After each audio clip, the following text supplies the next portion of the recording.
Kia ora, good afternoon and welcome to Newshub Nation's live budget 2022 special.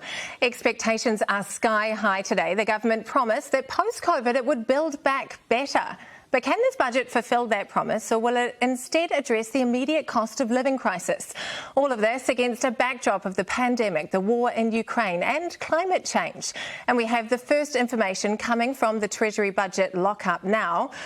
He has spent the last 3.5 hours in the lockup, and here he is beaming in from the beehive with the numbers that we've all been waiting for. Our senior reporter, Connor Wetton. Connor, you've been poring over the documents. What is the big story today?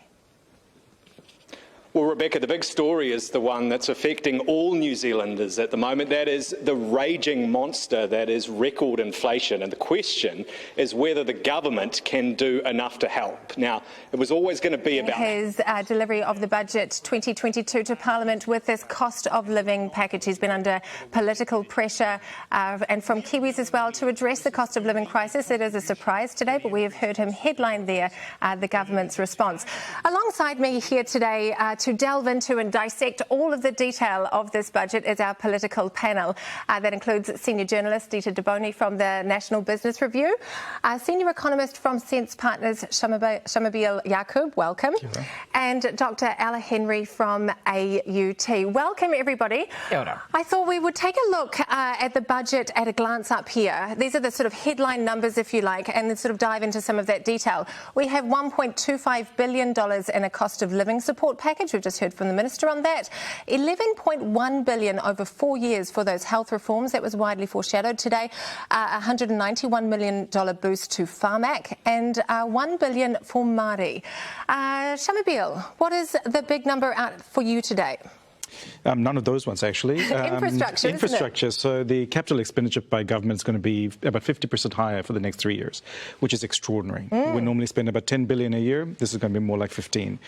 Much needed, because New Zealand has a huge infrastructure deficit. I'm really, really glad to see we're going to be pouring more money going to touch the sides. Yes, and it is a tightrope that the Finance Minister has been walking, isn't it? But we, F.I. Akine, coming up, all the political leaders live with their first impressions too of Budget 22 and what it all means for you. That is after the break.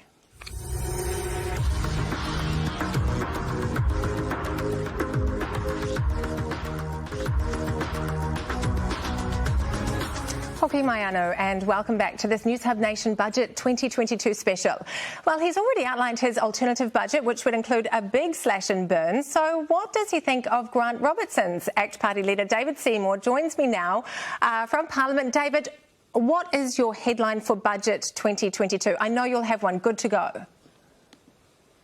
Look, Grant Robertson had one shot, one opportunity to stop this being the brain drain budget. Unfortunately, he has not taken the initiative. Wonderful. Thank you so much for joining us here this afternoon on the panel. It's been a frenetic hour, but we've got through a lot of analysis. There is much more to go.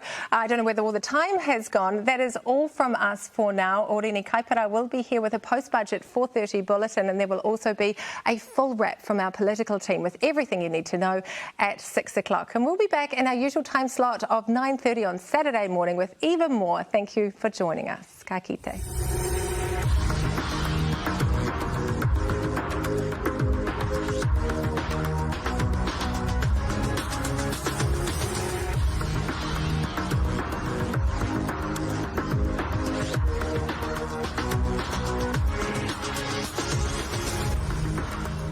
This show was brought to you by the New Zealand On Air Public Interest Journalism Fund.